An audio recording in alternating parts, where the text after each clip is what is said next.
সিরিয়ায় ফরাসি president Emmanuel ম্যাখর সফর চলাকালে রাজধানী দামেস্কে মঙ্গলবার পরপর কয়েকটি বিস্ফোরণের ঘটনা ঘটেছে। নিরাপত্তা বাহিনীর সূত্রকে উদ্ধৃত করে রয়টার্স জানিয়েছে, ম্যাখর যে হোটেলে অবস্থান করছিলেন তার কাছে এই বিস্ফোরণ ঘটে। স্থানীয় সূত্র জানাচ্ছে, ফোর সিজনস হোটেলের কাছে একটি গাড়িতে রাখা বোমার মাধ্যমে বিস্ফোরণটি ঘটানো হয়। এছাড়া সিরিয়ার পর্যটন মন্ত্রণালয়ের আশপাশেও আরও কয়েকটি বিস্ফোরণের খবর পাওয়া গেছে। ঘটনার পরপরই নিরাপত্তা জোরদার করতে আশপাশের সব রাস্তা বন্ধ করে দেওয়া হয়েছে। বিস্ফোরণের কিছুক্ষণ আগে ম্যাখর হোটেল ছেড়ে সিরিয়ার প্রেসিডেন্ট আহমদ আল শারার সঙ্গে দেখা করতে প্রেসিডেন্ট প্রাসাদে পৌঁছে যান বলে জানা গেছে। ফরাসি প্রেসিডেন্টের কার্যালয় জানিয়েছে, বিস্ফোরণের শব্দ ম্যাখর শুনতে পাননি এবং নির্ধারিত কর্মসূচিও বাতিল করেনি। এখনো পর্যন্ত সরকারিভাবে হতাহতের কোনো তথ্য জানানো হয়নি, তবে কিছু প্রতিবেদনে হতাহতের কথা বলা হয়েছে। ঘটনাস্থলে প্রচুর নিরাপত্তা বাহিনী মোতায়েন করা হয়েছে এবং কোনো গোষ্ঠী এখন পর্যন্ত এই হামলার দায় স্বীকার করেনি। সিরিয়ার আসাদ সরকারের পতনের পর প্রথম ইউরোপীয় রাষ্ট্রপ্রধান হিসেবে ম্যাখর দেশটিতে সফরে গিয়েছেন।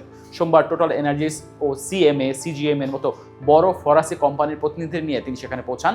এই সফরের মূল লক্ষ্য ছিল সিরিয়ার পুনর্গঠন, নিরাপত্তা নিশ্চিত করা এবং বিনিয়োগ নিয়ে আলোচনা করা। সিরিয়ার বর্তমান প্রেসিডেন্ট আহমদ আল শারা একসময় আল কায়দার কমান্ডার ছিলেন। বাশার আল আসাদের পতনের পর তিনি পশ্চিমা ও মধ্যপ্রাচ্যের দেশগুলোর সঙ্গে সম্পর্ক উন্নয়নের চেষ্টা করছেন। তবে 13 বছরের যুদ্ধে ক্ষতিগ্রস্ত দেশটিতে এখনও বিভিন্ন গোষ্ঠী ও সরকারপন্থী বাহিনীর মধ্যে সংঘাত লেগেই আছে।